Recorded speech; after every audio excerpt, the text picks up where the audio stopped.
Guten Tag, mein Freunde. Willkommen zurück in der Welt der Kriegsschiff mit Wadres. I'm sorry, my German got away from me there a little bit. Good day, my friends. Welcome back to World of Warships with Wadres. And for today's video, we will be going over the patch notes for Update 0.9.6 and the upcoming early access release of the German aircraft carriers. Now, as several of you are aware, I went over the stats of the German aircraft carriers a couple of weeks ago, discussing their stats as they were in testing. And, well, apparently Wargaming has decided that they are in a fit state to be early access released, and so it's time to go over them. We have the Tier 4, Tier 6, Tier 8, which are being released for early access. That is the Rhine, the Weser, and the August von Parzival. And they can be gotten by opening German aircraft carrier containers. You can get these from daily shipments and directives, and they will be accessible through completing special missions dropped from these containers. And anybody who's been familiar in the past with, say, the French or even other events before that where these ships were locked behind event drops from crates, well, you kind of know the deal with those already. You can also get German tokens, or sorry, not tokens, tokens for the missions and combats and all of that. And you can use them to unlock Iron Cross permanent camouflages for the Rhine, the Weser, and the August von Parzival. And it does look like it's a rather nice, striking camouflage, if I do say so. And there are also black, white, and red expandable or Iron Cross camouflages that will be available for Grosse Kurfürst, Z-52, Hindenburg, and the Tier 10 Manfred van Richthofen, also exchangeable for tokens. Now, these aircraft carriers do have some interesting features. They have, according to what's here, a high cruising speed, but a small HP pool. However, they do have relatively decent armor, so the small HP pool probably won't matter quite as much as if you were in other aircraft carriers. Their rocket attack aircraft are equipped with AP rockets, which are capable of doing damage to more armored targets like battleships or cruisers. However, they do still suffer from the same mechanics as armor-piercing shells, in that they can potentially ricochet or dramatically overpen. All of this, however, does mean that they will have limited influence against destroyers, especially if they are attacking perpendicular to a destroyer's hull. So, again, these are aircraft carriers that are focused more towards heavy ship combat rather than dealing with destroyers at really any degree. They also have nice, quick torpedoes, but with short range and low damage. However, I do believe that the faster torpedo speed does mean that they are going to have a greater chance of hitting targets more regularly to make up for that range and damage. So there is that to be had, I suppose. Their dive bombers carry AP bombs, which many of us know how those work as it is. However, these squadrons start off at high altitude and do an immediate dive instead of climbing to an attack altitude. So you have to be very wary of your target reticle. They are also secondary capable aircraft carriers. So we are looking at more ships that have secondary build potential, just like the Graf Zeppelin, which is the premium Tier 8 aircraft carrier currently in the game. The Hamburg port is also getting a visual update to exemplify this patch release. We are also getting a new clan battles season at Tier 6 in 7 vs 7 format, and it will be the Loop season, with Loop having a reduced combat area There will also be Ring, Big Race, New Dawn, Trident, Neighbors, and Riposte. And for those of you who get into clan battles, this is going to be an interesting switch-up, because most clan battles are usually held at Tier 10. So I suppose it will be interesting to see how all that goes. And hell, maybe even at Tier 6, my clan might get involved for some degree. Well, no, who knows? We'll find out, I'm sure. Ranked battles, there will be a season starting on July 22nd, and that will run through August 18th. The format will be 7 versus 7 at Tier 8, with 4,800 steel up for grabs, with Greece, Northern Waters, Haven, Mountain Range, Trident, Loop, and Hotspot being in the map pool. There are some adjustments coming to the Modules tab in your port, which is supposed to help basically streamline upgrading and modifying or researching ship modules, as well as equipping them. First off, the tab has been named Equipment instead of Modules, and it will be single-click interaction to mount or dismount or all of the above.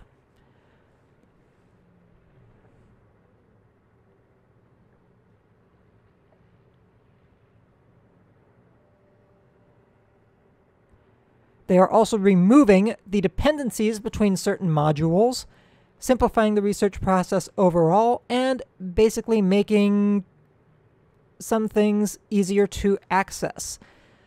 I'm assuming that this means that certain upgrades that are hull reliant in the current format will now no longer be reliant on the hull. Like, I think there are a couple of destroyers where you have to upgrade to the B or C hull in order to access the gun upgrade or torpedo upgrade. So this will make some of the, I guess, upgrading of specific types of module a little bit more fluid, instead of having to do hull and then your guns or something else. And there do appear to be some other minor display changes that will affect this as well. Certainly, anything that affects the streamlining of this entire interface is good, to not put too fine a point on it. They are adding sound quality changes. They are improving the sound quality for all of the audio levels. They are also giving sound quality for multi-channel sound systems. We are getting new sounds for engines divided into steam and diesel with their own distinctive noises. Aircraft engine sounds are being updated. The ambient sounds with ultrasound quality is being updated. The special effects slider has been removed, and a new damage audio volume slider has been added. You can also adjust the volume of horns that sound when launching the game, which I suppose is a little bit nice, because I'll personally admit that is something of an annoying sound to me, but some of you may not find that quite the same. And the new sound effects will be very different. Aircraft flying near camera, or when turning a camera. There will also be new sound effects that depend on how a hit strikes, such as ricochet, penetration, and overpen, and how much damage is caused or received by those shells. So that'll be interesting to hear, I suppose, when we start playing the game tomorrow. Let's see, other changes. Low-tier matchmakers. When playing in low tier and random battles, teams often entered battle with an incomplete roster. So in tier 1 through 4 battles, bots equal in strength to bots in co-op battles will be spawned, instead of only dropping in, say, 6 or 7 players to a team. And in tier 5 battles, bots have received improved AI and fight at the skill level of those in operations. So for random battles, this does seem like a minor quality of life improvement, I suppose. Personally, this doesn't affect me too much. I'm used to playing with bots in co-op, but hey, if it helps out new random battle players who are just starting the game, I guess that's a nice bonus for them. They get to really, truly get full team matchmaking. So there's that.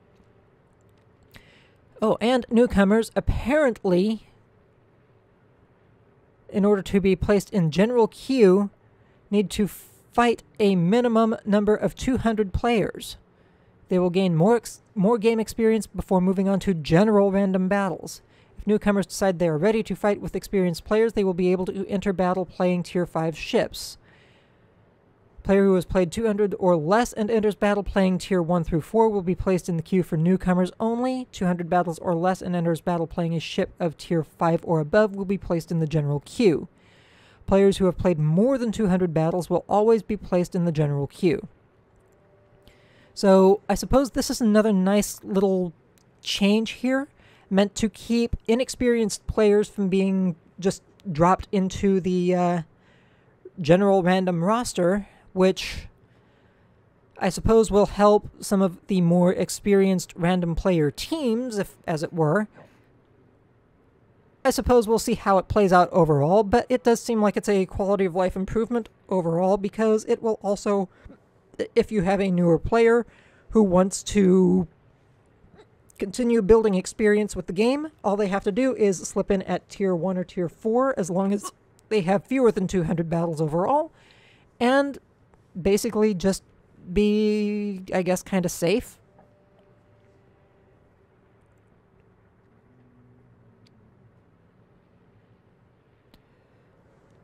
So, I mean, again, I'm what, almost 10,000 battles into the game after 5 years, so I guarantee I'm not going to be experiencing this, but it does seem like it's something that will be helpful for new players and experienced teams as in general.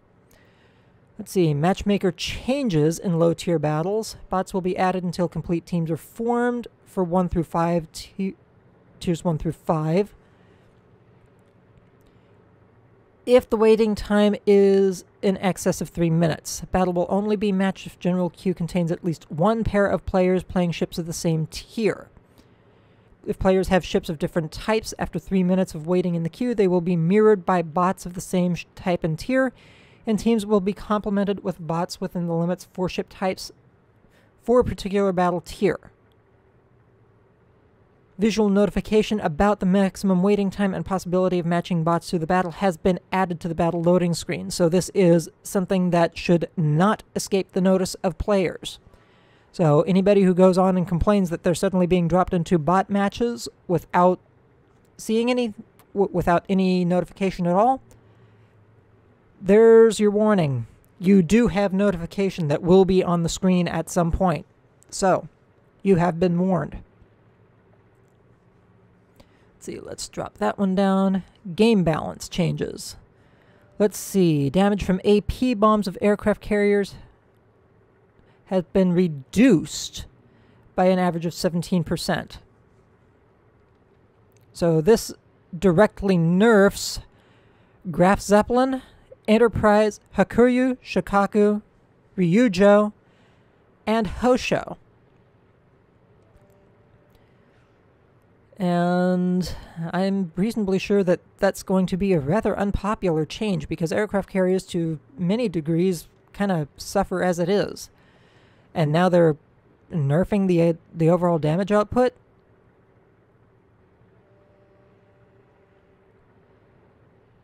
And it's specifically to nerf the highly skilled players and not the general players. For general players, this is just going to be a straight up painful experience, because general players who are not very well experienced are still trying to figure out how to get it to work in the first place. In fact, Lord knows, I've been playing with aircraft carriers for a while, and I'm still trying to figure out how to get it to actually work and penetrate. So this is still just a direct nerf to any aircraft carrier that has AP bombs. And, well, talk about something that'll chase even more players away from aircraft carriers, I suppose. What else is new? Let's see, penetration of bombs from researchable bombers for Shikaku has been increased by 8%. That's nice. So at least there's more chance there. Aiming speed increased by 15% for Graf Zeppelin and Graf Zeppelin B. Let's see. Bonus to continuous AA provided by DFAA consumable increased from 50 to 75% for Nicholas, Farragut, Mahan, Benson, Fletcher, and Gearing. Venezia. SAP ricochet check has been reduced from 75 to 70 degrees. Main battery reload has been increased by a half a second. And rudder shift time has been increased by a full second. Ugh. Okay. And then, of course, Engine Boost Mod 1, bonus to the action time, has been reduced from 50 to 40%. Interesting. Let's see. Turning circle radius changes. Okay. Based on degree of difference in these values as well as on current efficiency of ships and features, we made changes to the turning circle radius parameter of some ships, bringing them to the values indicated in the parameters section. For some ships, we made the changes to their parameters sections. So actual turning, so Midway, Nueve de Julio, Conqueror, Thunderer, Minotaur, Fiji, Weymouth, Neptune. Holy shit, there's a whole long list. I'm not going to go over every single one of these. But there's a pretty extensive list. Some of them are increasing, some of them are decreasing. So for some ships, this will be a nice adjustment, I suppose. Midway is getting a huge turning circle increase. Nueve de Julio's dropping.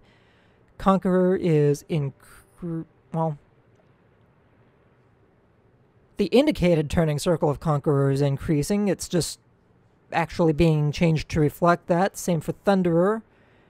Minotaur's getting an increase in turning radius. Fiji. Looks like for the most part all they're really doing is adjusting some of the turning circle radii to actually equal what was actually occurring. In a couple of cases, like the Midway, it seems like they're actually truly increasing the turning circle. So, Iowa's getting a decreased turning circle radius. I mean, it's only slight, but, I mean, 80 meters is 80 meters. Audacious is getting a slight reduction to turning circle. Montana's getting a slight reduction to turning circle. It'll be interesting to see how some of these changes actually occur overall. So, ouch. Huge turning circle increase to life and task. Ouch. It's 40 meters on a added on. Ouch. Ouch, ouch, ouch. Okay, so anyway. See, regarding ships for which the discrepancies between the turning circle radius values and those indicated were insignificant, we made system changes that brought their actual turning circle radius values to those indicated in the ship parameters. So, Warspite, Langley, Hashidate, and a number, all of the Congo variants, and a few others are just being brought in line with what is already indicated in their stats, which in some cases may be a nerf, some cases a buff, as far as overall maneuverability. If anything, it should help them at least behave a little bit more predictably. I don't know. We'll see. It's an interesting little, interesting adjustment. And apparently there was a specific player who made a lot of work into, noticing all of this. But, okay. Interesting. So, let's see. Content additions and changes. Let's see. Talon, Riga, and Petropavlovsk are available for research to all players. These ships have been in early access to some degree for a while now. And now they are being fully accessible in the tech tree for the Russians. Let's see.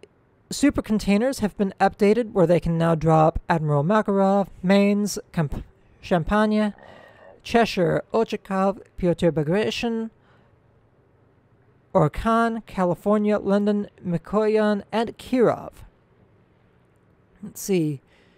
Times 50, Hunter, Victory Salute, Blue Lagoon, Stormwind, Pi Day, Gamescom, Lunar Warrior, Regia Marina, and European have also been added to the list of receivable items. Let's see. Requirements for obtaining aircraft carrier commander emblem at all levels have been changed, despite the fact that the average damage dealt by aircraft carrier players per battle was different from that of cruisers and battleships. Requirements for obtaining the emblems were higher than those for cruisers and battleships. New requirements have been brought in line with the average damage dealt by aircraft carriers per battle. To obtain these, it is now necessary to have inflicted 60, 71, 84, and 113 average damage per battle in the last 100 battles. And, well, this doesn't affect me too much because I don't get into random battles, but I suppose those of you who are after these emblems and rewards for your aircraft carriers in random battles will certainly enjoy having, I guess, easier access to them. Let's see, collector emblems have been updated to distinguish elements of different levels. Due to simplification of research process, modules have been removed from the game. H8 torpedo module on Karlsruhe and Mark 15 Mod 3 on Monaghan. Improved torpedoes for these ships will now be mounted simultaneously with B hull. Let's see, hull C on Farragut, Mahan, Benson, and Nuremberg have been removed. Interesting. If you have already researched any of the modules, you will have experience spent on research returned as compensation. If you have any of the removed modules in inventory, you will receive compensation equal to the module's value in credits. If you have any of the removed modules mounted, they will be replaced with the previous module and removed from your account. If a replacement module is available, you will receive compensation for its value in credits. Because the stock torpedo module is available by default, you will receive 30,000 credits. If there is no replacement module available, you will receive a replacement free of charge. If the module has not yet been researched, it will automatically be researched. So that's a nice little notice. And of course, Monaghan, being a premium ship, apparently will not be receiving compensation, as there is no necessity to research or purchase the changed module. I suppose in some way that makes sense. Let's see, Lexington and Midway's attack aircraft modules are now researched sequentially. First module must be researched. First module to be researched will be attack aircraft, and then Tiny Tims. I thought that was already the way it was. I guess not. If you have not researched attack aircraft armed with Tiny Tims, you will not receive compensation. If you have researched the attack aircraft with Tiny Tims and have not researched attack aircraft with 127s, the attack aircraft will automatically be researched. If you have researched both types of attack aircraft, you will receive 18,000 ship EXP for Lexington and 38,000 for Midway. Which, again, if you've... well, I suppose that's a help in some ways, but on the other hand, why is this being directly applied to the ship as far as the experience? I mean, I suppose I can understand why, so that people will convert the EXP to free EXP, but that's another matter entirely. Why isn't it just being given back as, like, free EXP? But, okay, whatever. Interesting changes there. Let's see, visual and technical enhancements. Ports have been updated to accommodate new lighting and enhanced HDR. That is Naval Base, Azur Lane, Dragon, and Sarushima. Let's see, improved graphics quality at maximum settings, improved quality of reflections in water at low settings, added animated tooltips to the tech tree with descriptions on ship types for new players. Relevant ship tiers now displayed in the naming of permanent camouflages. Okay. Other changes and improvements. Let's see. Geometry and textures of a number of ships. Mention has been added to tooltip for some commander talents, stating that they do not apply to air group consumables, which is going to be a nice change, I suppose, for those of you who are not aware of what does or does not affect air groups. Let's see. Yellow ribbon is no longer displayed on unique commanders without improved skills or talents. That does make a little bit of sense. I mean, if they don't have anything that makes them especially notable, aside from being just a unique historical commander, why set it aside? Let's see. Removed extra separator in minimap settings when operating an aircraft carrier. That I can't say I've ever noticed that, but okay. Let's see. Changed description of pop-up when hovering over the armory banner. Order of display ship type icons in training room. Let's see. Fixed a bug where the emblem of the ranked season was displayed when selecting statistics. Fixed a bug that caused collisions with islands on Trident to occur at considerable distance. Fixed a bug where the reduced reload time for weapons was not displayed after a commander's corresponding talent had been activated. Fixed a bug that caused video memory consumption to increase after changing the size of the client window. Fixed a bug where ally ship HP bar was not displayed when observing battle. Fixed a bug where the names of rear and front plates of main battery turrets on Gorizia and Zara were swapped. I suppose that would be... Well, that just sounds more like a minor cosmetic issue. Let's see. Fixed a bug which caused locked targets to not be displayed on tactical map. Bug where banner of rewards for achieving access levels did not display. Fixed a bug that made it possible to receive an invitation to join a division from a player on blacklist. Ooh, that's... I can see where that would be problematic for some players. Let's see. Fixed a bug where some camouflages were not displayed in the list of camos in the captain's logbook. Fixed a bug that caused certain special camos for Black Friday ships to display incorrectly. Let's see. Premium account icon to be displayed incorrectly. Battle on button to disappear in battle statistics when restarting. Engine sound to be played on ships with space camouflages after occurring flooding.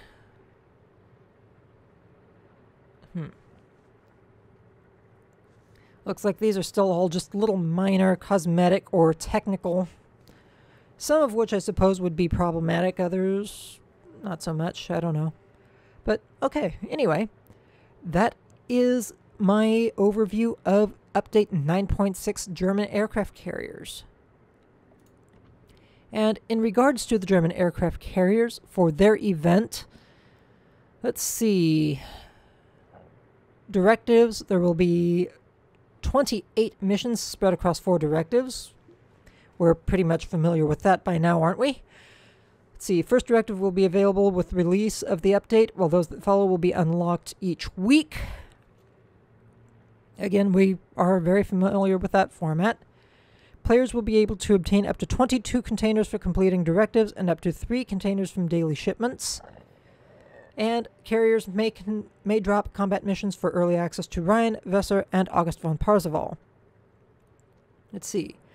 German carriers include 1,000 coal, 1 day of Warships premium account, 8 black, white, and red camouflages, 2 special signals of Dragon, Wyvern, and those, or 15 signals of the same type, such as Zulu, Papa, India, Yankee. These are primarily the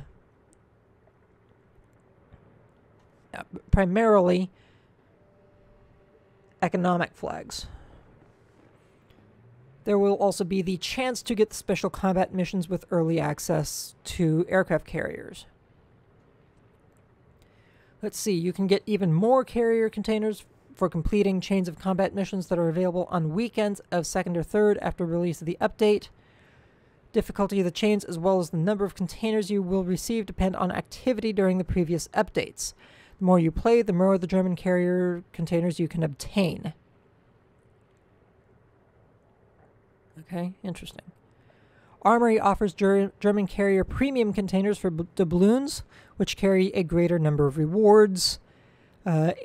8 times black, white, and red, 10 times special signals, or 10 times black, white, and red. Let's see, 2,000 coal, 1 day of premium time, 5,000 FXP, or 25 signals. And again, probably just an improved chance, but still just a chance, not a guarantee, of getting a combat mission for the aircraft carriers. Let's see. German tokens. Well, these, of course, I'm sure will be droppable from completing the directives. Let's see. For each completed task, you will receive German tokens. Final rewards of the 3 chains are more German tokens, as well as Iron Cross permanent camouflages. Final missions of the 3 chains must be completed to play by playing Rhine, Wesser, or August von Parzival. The last mission in the 4th chain can be completed playing Graf Zeppelin or Graf Zeppelin B. If you don't have the aircraft carriers required, you can earn up to 300 tokens. If you have obtained all of the aircraft carriers in early access and have Zeppelin and Zeppelin B, you can receive up to 600 tokens, as well as 3 Iron Cross permanent camouflages. Let's see, bundles with chains of combat missions for German battleships are also available in the Armory Exchange for doubloons. You can get up to 1,800 German tokens for completing these chains. Okay. You can get an additional 600 tokens from special bundles in the premium shop. Let's see, and looks like Grosse Curve first. 600 tokens, Hindenburg 600 tokens, Z52 camo 600 tokens, and Richthofen 600. I'm probably just going to look at the Richthofen myself just because I wouldn't have the premium camo for it, but I've got premium for 52 Hindenburg and Kurfürst. Although if they do look nice, maybe I'll go for them. Who knows? Let's see, daily shipments. Let's see, camo, credits, container, camo, credits, container, doubloons, premium, and container. Okay, so basically same thing we've gotten used to in the past with some of the earlier access with the premium containers and all of that. This is kind of old hat for those of us who are experienced with the game. And, well, maybe I'll drop a little bit on getting some of these and see what I can get out as far as reviews on these ships through the early access. Who knows? We'll see, assuming I can even afford it. On that note, that is my overview of the German aircraft carrier early access missions and update, as well as the Update 9.6 patch notes. I hope you all found this informative as we move forward into this new patch and this coming month. Hope to see you all in battle on the high seas. Have a good one, folks. Stay safe out there. And as always, happy hunting.